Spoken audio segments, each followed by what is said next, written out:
Why, hello there! How are you today? Awesome Soul here, and we have a rather large amount of news to cover. As I'm sure some of you are aware, there happened to be a live stream that Robocraft did with Mark, the CEO and design lead on the team. This was a fairly rare occasion, and as such, we have gained a rather considerable amount of information this time. But before I go into that, slightly after my last video went up, there was actually a news post on the Robocraft website. However, pretty much everything in this article is covered in the live stream topics I want to talk about. So, super fast rundown of what you need to know in this article. Number one, wings and rudders do have their own built-in thrusters. So that means they can move under their own power. And no longer do you have to strap on propellers or thrusters, which are now going to be called speed boosters, in order to make your plane fly. Now hold on, I hear you say. Speed boosters? What's this? Why are they renaming thrusters? Well, because thrusters are being changed, but that's kind of discussed in the live stream a bit more. Basically, what you need to know is there now is a speed boost stat, much like how there is a health boost stat. So certain parts will give you a larger amount of the speed boost stat, and therefore you can increase the top speed of your movement parts. And obviously the speed boost stat will now be displayed with your other statistics, along with the mass of your robot, but not only that, finally, we get the top speed stat of our robot. That's something I've wanted for a very long time, so I'm quite glad to actually get that. So there we go, got that out of the way, and we can finally jump into the live stream notes. These are all the important points that were brought up throughout the live stream, but if you would like to view it for yourself, link should be found in the description. At the 30-minute and 30-second mark, we are starting off rather strong, immediately delving into why exactly the TX cube was nerfed. We overstepped the mark when it comes to the TX nerf, so they're going to buff it when the next update drops. By how much, and exactly how they're going to do this, we're not sure yet. But I mean, I guess anything is better than the mess of a TX cube we have right now. Later on, at the 38 and 30-second mark, they wanted to make sure that people knew that the new speed boosters, aka the thrusters, which is what they used to be called, will still provide the same force as before. So they're not strictly speed boosters, they still have a functionality of their own. On top of that, propellers will still work the same way as well, but they will also provide a good chunk of speed boost percentage. Though something very interesting to note, during the live stream, they did actually show a work-in-progress build, i.e. one that's not available to the public. And when they were mousing over the thrusters, we could see that the top speed of the thrusters were 80 miles per hour. And it was confirmed later on that thrusters now are actually the slowest movement part in the game. So I know true thruster stick style drones have not been a thing for quite a while, but this definitely puts the nail in the coffin, and no more thruster stick drones. Ever, basically. I'm not even sure 80 miles per hour is going to be fast enough to get them off the ground. Or maybe it will, but they're just going to be really sluggish in the air. A minute or so later, we can clearly see that the arrow on the garage floor is now much easier to see. Obviously, this is to address the fact that a fair amount of people were somehow building their bots backwards. They also stated that they will be adding the ability to flip your bot back and forth, but they're not sure when that feature will be out.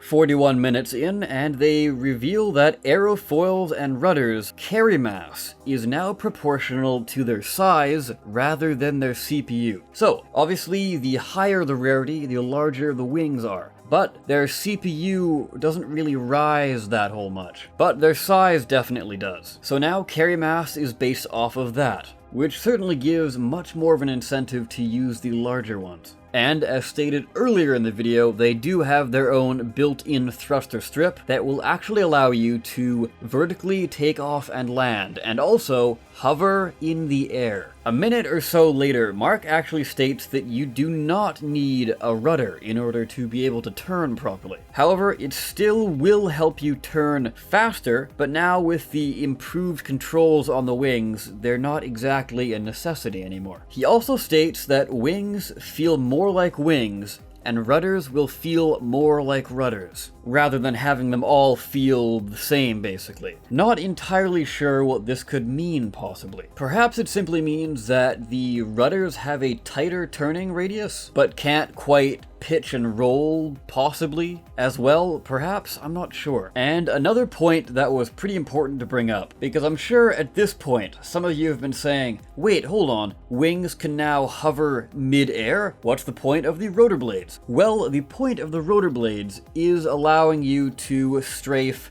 back and forth, and side to side. The wings, however, can only go forward and back. They cannot go from side to side. So I guess you can almost think of it as wings being the wheels of the sky, and then rotor blades being the hovers of the sky. At the 47-minute mark, we get a tiny glimpse into a little bit of their design philosophy, when Mark states, "We do not want to eradicate drones, but they cannot be the best," in reference to making wings a whole lot more viable in the meta, and trying to get people to play them a lot more. Next up, at the 50-minute mark, we get to see that wings are far more stable than they have ever been. For anybody that's ever flown a plane in Robocraft before, I'm sure you know that if you lose a single wing or rudder on one side, you will start pitching and rolling towards the side you're missing your wing on. This rather obviously makes it far more difficult to actually aim properly, because you have to multitask even more so, trying to keep yourself stable and able to actually hit the target without dipping too much and making your guns rotate past where they're trying to shoot at. But worry no longer, because they are a lot more stable. However, it should be stated that rather obviously, if you only have one wing left, or presumably wings on only one side,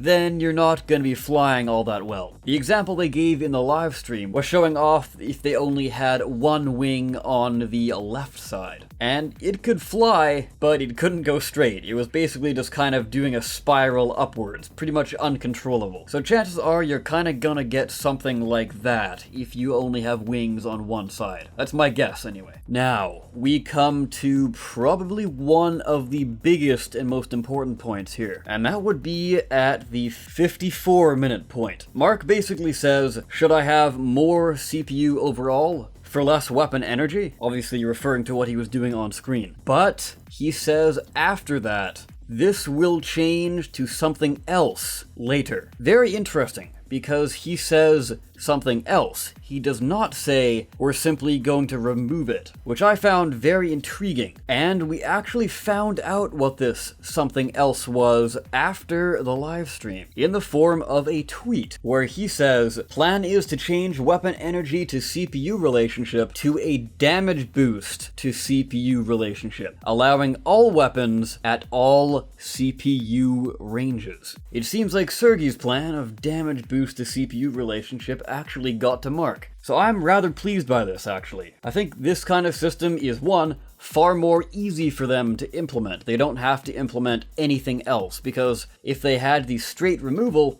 that means that new players would have a considerable disadvantage. So therefore, they would have to implement some kind of system in order for them to be fairly match-made against other players. He was possibly thinking about some sort of tier system. But now that we're not going to have a full removal, then any kind of little mini tier system is out of the game. And I have seen a lot of people on my other video being rather pleased by the possibility of a return to tiers, but even when I discussed it in that video, it wasn't really anything like we were used to. It was basically just a noob tier, sort of like a buffer tier, where people who were new to the game could join in with an under 1000 CPU bot and be able to still build something alright without having to worry about anything that's 2000 CPU. Point 2 about why I think this is good is what I kind of touched on already, and that is the new player experience. If there was going to be a straight removal, then that would mean you would have to stuff your bot full of useless crap that you don't really want. Say you want the disk shield module, and you're happy with that, but you've got a lot of CPU left. So do you then have to strap in an EMP module? But you'd really rather not do that. You would much rather keep your size low, and therefore not have to hollow out a point in your bot, creating possible weak points just to add this new module. Likewise, you could also add bigger, beefier weapons, but that would ruin the aesthetic you were going for. Or you could also add more cubes in order to beef yourself up to the maximum CPU. But you don't really want to add more cubes, because that, again, would ruin the aesthetic of your bot and also make yourself a larger target. But you could add TX cubes, however, you don't really need the weight lightning property of that. And adding the TX cubes would actually make you weaker overall, health-wise anyway. But obviously, with all those examples, you can see why, if a full removal was in place, it would be disastrous to any kind of build skill that was already in the game, forcing players to build to the maximum in a very specific way, and therefore ruining a huge amount of creativity, not only for builders of meta bots, but also builders who like to focus on looks as well. Neither of those players would have a good time under that system. This also means that it won't really break any of your existing bots, so you can continue to use your lower CPU bots without any problem. And also, the new players who don't have access to the high CPU parts, and therefore the parts that would actually fill your CPU up easily to reach that maximum 2000. Those players can still make a viable bot even with their low CPU parts. Having the damage boost to CPU relationship as opposed to the weapon energy relationship, it removes the biggest point of contention I think most people had under that system. And that was the fact, if you wanted to build to maximum CPU, you were massively hindered by what you could do. You were basically a walking brick. And that was cool, but you can't fight back really. You start fighting back, and then, oh, whoops, I'm out of power, and you have to sort of fire one plasma, and then wait a few seconds, and then there goes another plasma, and you're dishing out no damage at that point, and really, it's just not very fun. So obviously, this would mean that every bot, regardless of your CPU, will have the exact same weapon energy. So a 500 CPU bot would have exactly the same as a 2000 CPU bot. It's just that the 500 CPU bot would have a boost to its weapon damage, where presumably the maximum CPU would have a 0% boost. Now, we don't have any numbers as far as what the set weapon energy for everyone is going to be, and likewise we don't have the maximum damage boost stat. But my best guess is we're not going to be seeing anything too crazy. At most, it would be a 100% buff at 0 CPU. Meaning if you still wanted to make a functional bot, which would kind of be around 1000 CPU, you would only end up with a 50% damage bonus. Though personally, I think that might be a little bit too much. So what I kind of would like to see is 50% bonus at 0 CPU, and therefore at 1000 CPU, you would only have 25% more damage. But even that would still be a fairly considerable amount of extra damage you're dishing out. So in a way, it's kind of like a triangle of balance. We've got the damage boost, we've got the health boost, and we've got the speed boost. However, I should make it clear that it would still seem like the damage boost to CPU relationship is not going to be coming in the next update, but rather it's going to be coming in the update after this one. Therefore, after the wing update, which of course also brings the speed boost. So at that point, we'll have the health boost and we'll have the speed boost, but not the damage boost. Anyways, that took up a fair chunk of this video, so moving on, there are still some more points to cover. I told you we'd have a lot to go through. But anyways, 55 minutes in, they say that they are going to be removing the global speed cap. For those that don't know what that is, basically it is the hard limit that nobody can go over. So nobody can go faster than that limit. But they are now removing that. So if you wanted to build some crazy creation with a massive speed boost percentage, you could go ahead and do that. Obviously, now the limiting factor is you have to spend CPU on parts that have this speed boost stat, taking away from your firepower and or your armor, making you fast, but once you get to your location, you will pretty much fall apart instantly. So I think that's a really cool way of doing it, tying it into the building system rather than just being an invisible force in the background. A couple minutes later, we learn that thrusters, propellers, and all parts actually, all movement parts that is, provide a speed boost percentage. But when it comes to thrusters, and I assume propellers as well, they only work in the direction that they are facing. or can provide force to, in the case of propellers, as they can provide force forwards and backwards, or depending on the way you mount them, up and down, or left and right. However, as far as your robot's in-garage stats display will say, it will actually add the total speed boost percentage. So say for example you have 10 thrusters facing backwards and 10 thrusters facing forwards. It would incorporate all 20 of those thrusters into the speed boost percentage stat, but once you actually get into battle, only 10 of those thrusters will be firing, depending on which direction you're going in. So the actual applied percentage is not quite exactly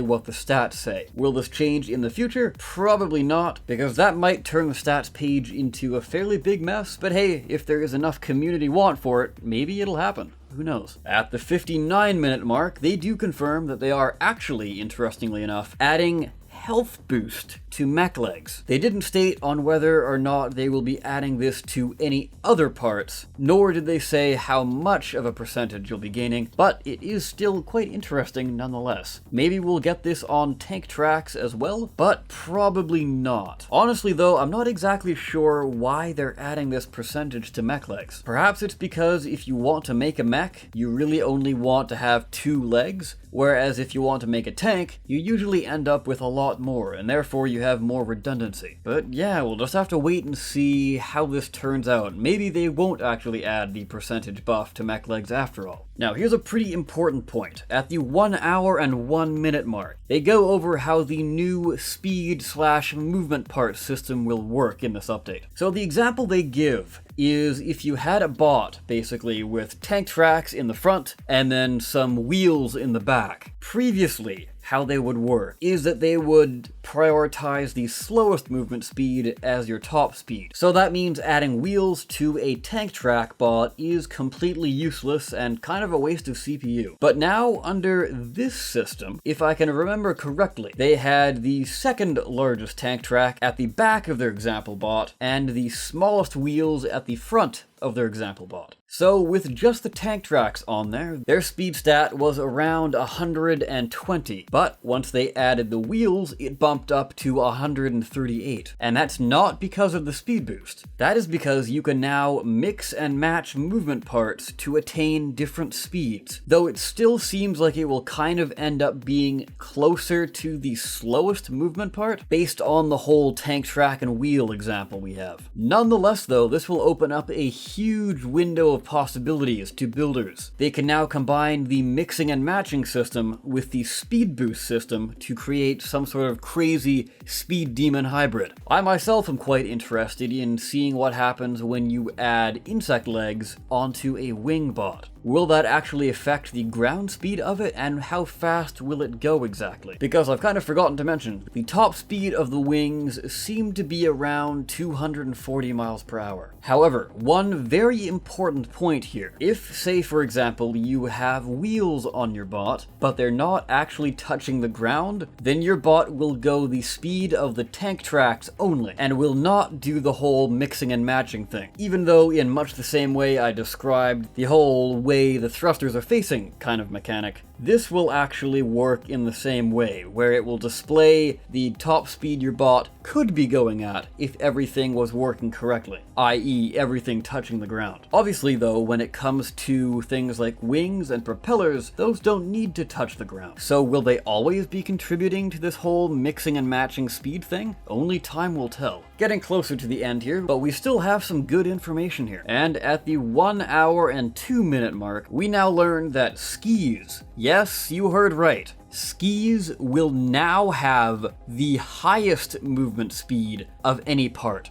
However, they still don't have their own propulsion, so you'll need to add a way to move your bot. So the best examples obviously are the thrusters, aka the speed boosters, or propellers as well. Though what I would like to know here is, since they have the highest movement speed, of course, we weren't given specifics, as usual, but I'm just gonna ballpark and say they're 350. Obviously, with no movement parts, your top speed would be 0, essentially. But if you had one thruster, would that be enough to bring you to 350? Or would you need multiple thrusters, aka speed boosters now. Still not used to that. Anyways, a while later, at the 1 hour 9 minute mark, somebody asked if custom games will still continue to get updates. And they do state that yes, they will indeed be updating custom games going forward. But there is nothing new for custom games in the next update. A minute or so later, we learned that they actually have a massive list of weapons they want to add to the game. But they're just not prioritizing those right now. They have some other things that they need to work on. These reworks that they're pumping out. 4 or so minutes after that, we get confirmation that community polls will actually be making a triumphant return at some point. They're just not quite sure when yet. I could probably see them coming back after they've finally implemented the damage boost stat, because presumably that would be the end of these massive reworks. Anyways, I have talked about this previously, but now it's basically double confirmed that the in-game camera as well as the Garage Bay camera are going to be getting reworks. And the Garage Bay camera was actually shown off in the test build that they showed us, where you can definitely see rather clearly the entirety of your bot, even a megabot, which is very nice. And the last one,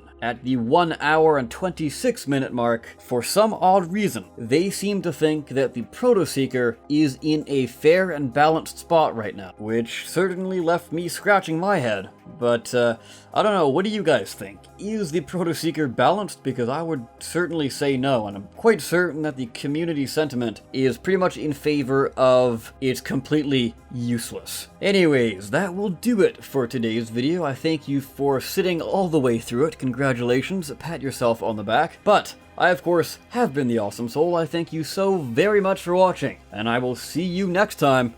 Take care.